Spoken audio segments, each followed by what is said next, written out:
Welcome to Land of Horror. Today, we will continue our journey to explore the most chilling mysteries. Do you have the courage to face spooky stories, terrifying legends, and unexplained supernatural phenomena? Join me as we delve into haunted places, dark secrets, and legendary figures that will send shivers down your spine. Before we begin, make sure to hit the subscribe button so you won't miss any videos, and let's step into the world of Land of Horror together. Get ready, because thrilling moments await you. Are you ready to explore?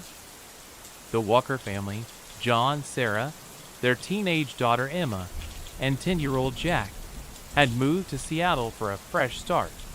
Their home was perfect, situated on a quiet street with friendly neighbors. It was meant to be the beginning of a new chapter. However, unsettling events started to unfold, and the peace they had hoped for quickly slipped through their fingers. It began with a simple phone call late at night. John was working overtime, leaving Sarah home alone with the kids. When the phone rang, Sarah didn't think twice before answering. The voice on the other end was faint but chilling. "I see you're alone tonight." The line went dead.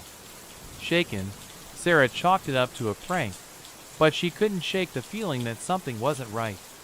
It wasn't the last time that voice would haunt her. Over the following weeks, the calls continued, always at night, always vague yet menacing. Then came the texts. Emma received one first. "Nice red sweater." It was the same sweater she had just put on minutes earlier. As the days passed, the messages became more frequent, more personal. Whoever was watching them knew their every move. They knew when Emma walked to school, what Jack wore to soccer practice, even what Sarah made for dinner. John tried to stay rational, assuring his family that it was just a bad prank, but Sarah's intuition told her otherwise. Late one evening, while John was working late again, Sarah received a text that made her blood run cold. "You should lock the back door." Panicking, she ran to check the door, finding it slightly ajar. She bolted it shut and called John, her hands trembling. He rushed home, but once again, there was no sign of an intruder. The police, when informed, were dismissive. With no evidence of break-ins or real threats, they believed the Walkers were simply overreacting. Frustration grew as John and Sarah realized they were on their own. Despite adding security cameras and changing their locks, the family could not shake the feeling of being watched. Jack began noticing the same black car following him home from school, always parked a little too far away to get a good look at the driver. Emma, already quiet and reserved, withdrew further into herself, refusing to leave the house unless absolutely necessary. One afternoon, while Emma was out with her friends, she received a text. "Enjoying your day out?" The fear was paralyzing. She rushed home, tears streaming down her face, convinced she was being followed. John called the police again, but they reiterated that without evidence, they could do little. As the family became more reclusive, Sarah's paranoia grew. She installed more cameras, double-checked every door and window, and began to suspect even their neighbors. John tried to stay calm, but the growing tension between them was undeniable. The constant strain was wearing them down. One evening, while the family sat down for dinner, John's phone buzzed.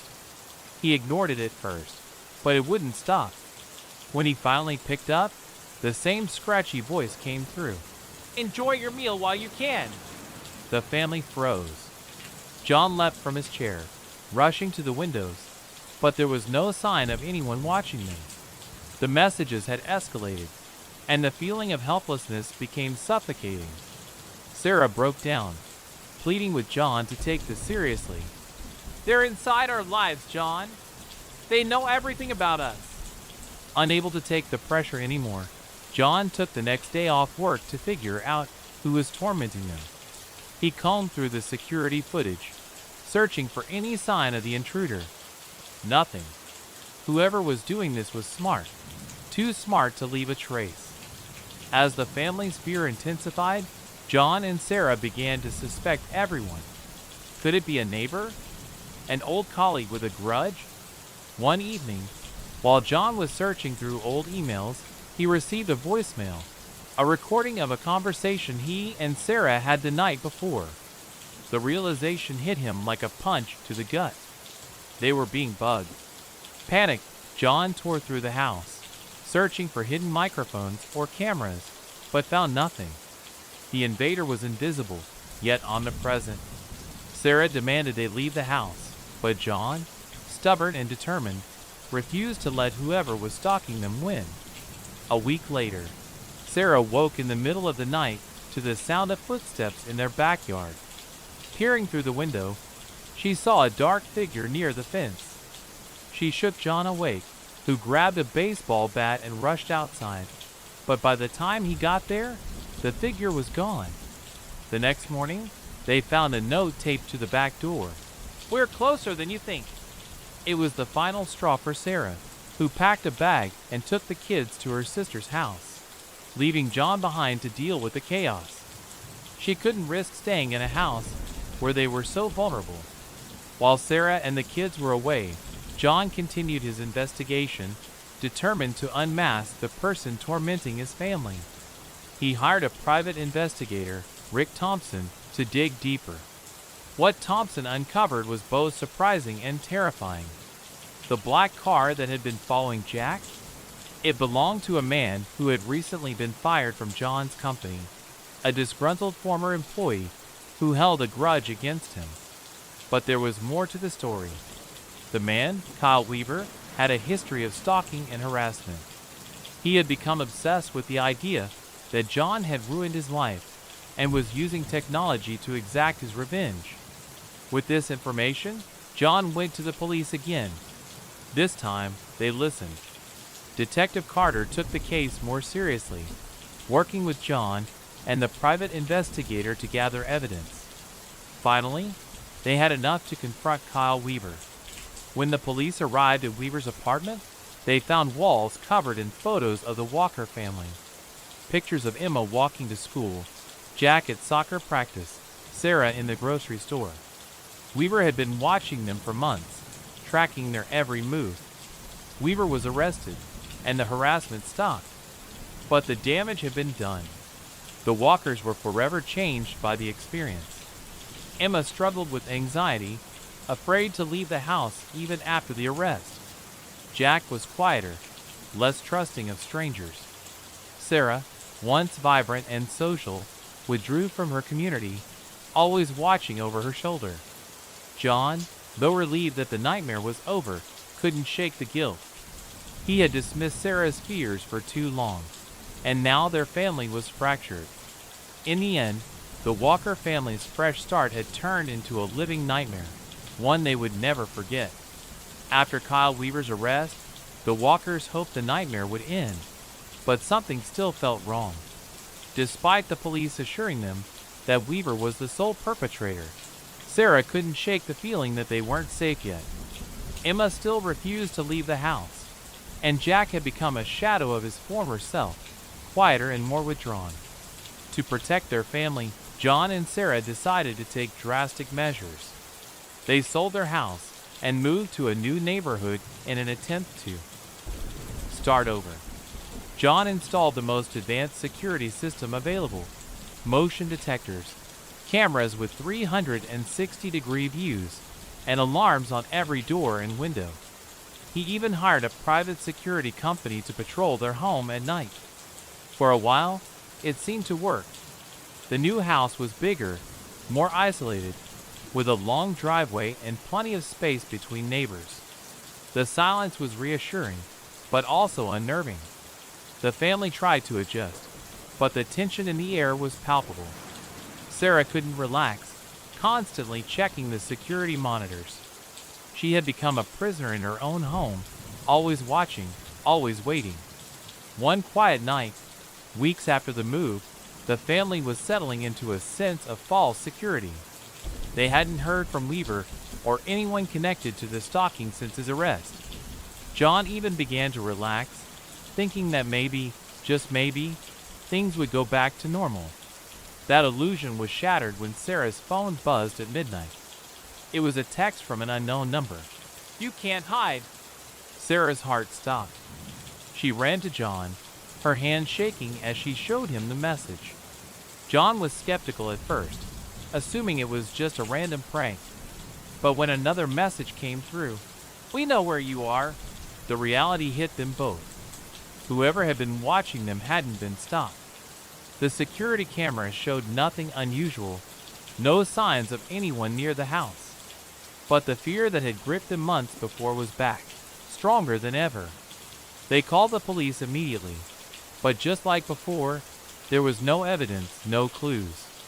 The texts became a daily occurrence, each one more threatening than the last. "How's Emma doing at home today? Nice job cutting Jack's hair." The stalker was watching them, aware of their every move. John, frustrated with the police's inability to catch the stalker, decided to take matters into his own hands. He began working from home to monitor the security system 24/7, even sleeping in shifts with Sarah so someone would always be awake. But the stalker seemed to anticipate every move they made, avoiding the cameras, never leaving any trace. One evening, Sarah found a small note taped to their mailbox. It was simple and chilling. "We will always find you." The police found no fingerprints on the note, no signs of anyone nearby, and once again, the family was left with more questions than answers. Desperate, John reached out to Rick Thompson, the private investigator who had helped them before. Thompson began digging into Kyle Weaver's life, convinced there was more to the story. His investigation revealed something disturbing. Weaver hadn't been working alone. There was another person, possibly a former colleague of Weaver's, who had been involved in the stalking. This new suspect had a history of harassment, though not as obvious as Weaver's. He was quiet, meticulous, and extremely intelligent, a master of evasion. His name was Eric Malden, a tech-savvy man who had once worked in cybersecurity, but had been fired under suspicious circumstances. He was a ghost, leaving no trace behind in any digital records. Thompson uncovered that Malden had become obsessed with Weaver's case, believing that John had wronged him too. Malden had the skills to infiltrate the walkers' lives without being detected, using sophisticated technology to monitor them. He was the real mastermind behind the ongoing harassment. With this new information, John and Sarah felt like they were getting closer to the truth, but Malden was always one step ahead. One night, while John was reviewing footage from the security cameras, he noticed something odd, a shadow moving near the back door. He immediately went outside to investigate, but found nothing. The next morning, the family woke to find their car vandalized, scratched, and covered in spray paint. The words, "You can't escape," were scrawled across the side of the car. They called the police again, but just like before, there was no evidence pointing to the culprit. Emma, terrified, refused to leave her room. Jack, once adventurous and outgoing, now clung to his mother, scared to go outside. Sarah and John were at their breaking point. The constant fear and helplessness had taken a toll on their marriage. Sarah blamed John for not taking her fears seriously from the beginning, while John struggled with the guilt of failing to protect his family. Then came the night that changed everything. It was past midnight when the security alarm blared. The walkers rushed out of bed to check the cameras. The footage showed a man, his face hidden by a mask, standing at their front door. He jiggled the handle, testing to see if it was locked. The alarms had scared him off, but the message was clear. The stalker wasn't done with them yet. John grabbed a baseball bat and went outside, adrenaline pumping through his veins. But the figure had vanished into the darkness. The police arrived shortly after, but as usual, there was no trace of the intruder. Sarah was beside herself with fear, convinced that they were no longer safe anywhere. The break-in was the final straw. The walkers knew they couldn't live like this anymore, constantly looking over their shoulders. waiting for the next attack. They decided to leave town, hoping to outrun their tormentor once and for all. Before they could leave, the texts took a darker turn. The messages weren't just taunts anymore. They were threats. "Leave, and we'll come for your kids first."